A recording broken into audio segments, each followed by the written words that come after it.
We've talked about this topic in the past, but I thought there was a particular end to it, which was cool. Zach asked, what do you consider when saying yes or no to a project? And then he said, what makes you say no most?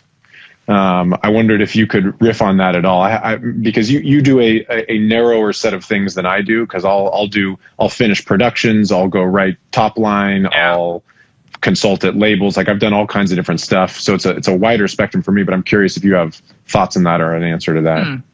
The main thing there's two things that come to mind. And the first one is always, I just don't like it.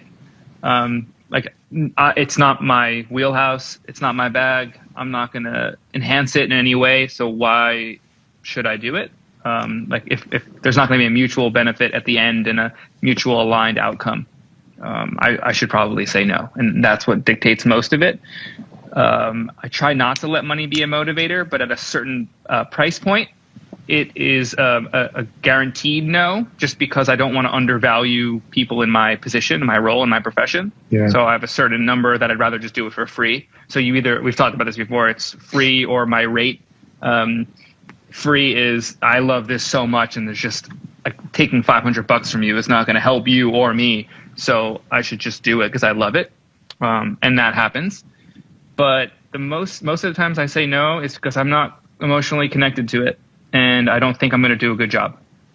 Yeah, it's an interesting thing, because I think this is a question that gets answered differently depending on your role and who you are personally and where you are in your career. Because certainly, if you are trying to make a career where you're starting out and you're trying to make money making music, there are going to be points where it's like, I need to make a buck and I need to take a gig, or I need to be an assistant instead of, I for a long time was working under Eric Valentine, assisting and then engineering, but also producing things and writing on the side, because I couldn't get hired. A major label wasn't going to hire me. I had no credits, even though I thought my stuff sounded good. There's that catch-22 of, you have to make things that get attention before you can get hired to make things that get attention. It's not exactly true, but it's largely true.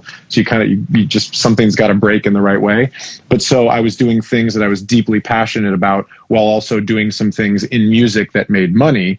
Even though I loved working for Eric Valentine, it was amazing. But the idea of just spending a lot of time wrapping cables is different than producing and writing. And so to make those decisions is going to be individual based on where you want to be. As always, which I said a few streams ago, the Neil Gaiman speech where it's Make Good Art, which is a commencement speech to an art college, where he talks about going toward the mountain, and you got to take gigs based on what is your long-term goal. Is it taking you toward your goal or away? And at different points in your career, the same gig might be pulling you away versus going forward. You talk about undervaluing people in your position. Like, if you're starting out and somebody's going to pay you $500 for a mix and you've never been paid to mix a record before, holy shit, that's amazing. If somebody comes to you and says, hey, will you mix this whole album? You're just like, it's either free or you got to pay me my full rate, because you're at a certain place in your career. So I think it's a really important question to not just have an answer for in the moment,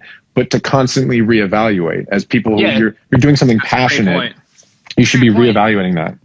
I'm always evaluating the relationship too, right? So rate and relationship, there's got to be a distinction there too. If you're constantly getting paid well, let's just use that as the example. You're getting paid well from a label, but an A&R just signed a new artist, and you have this developed relationship with this person, and he or she asks you to do a favor, but historically you're getting, what you deserve or are worth, or however you want to quantify it, in the past, then that relationship is worth investing in and doing a favor for.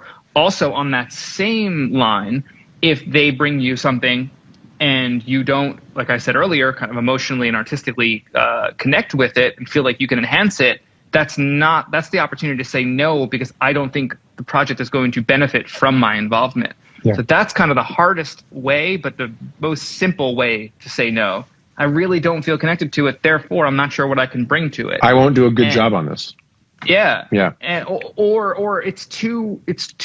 Like the vibe is already baked in, that there's nothing I can do to make you like it any more than you're already happy with. It's that's a tough one. Would you mix a track for a new artist at a label? Of course. Easy Yeah, answer. that was a question that was asked a bit. You know, Of course. There's no standard for, you know, I would or wouldn't work on something. It's really all these factors come into play of, do I love something? I mean, fundamentally, we are making music because we love making music. Now, when money comes into that and we start having a career and you have a rate and that sort of thing, you just have to kind of reevaluate everything as it goes. And the thing about relationships is really interesting, and it's important for people to understand starting out that both of these things are true, that everyone is always asking for a favor. Not everybody, but people are constantly asking for favors and a cut rate and a half rate. And if you do me this favor, I'll do you something later. And a lot of times that's bullshit. And a lot of times that's people hustling. And a lot of times it's young managers just trying to get a deal. And it's okay to say no to that a lot. And also, the reason why people do that is because sometimes it's the thing to do.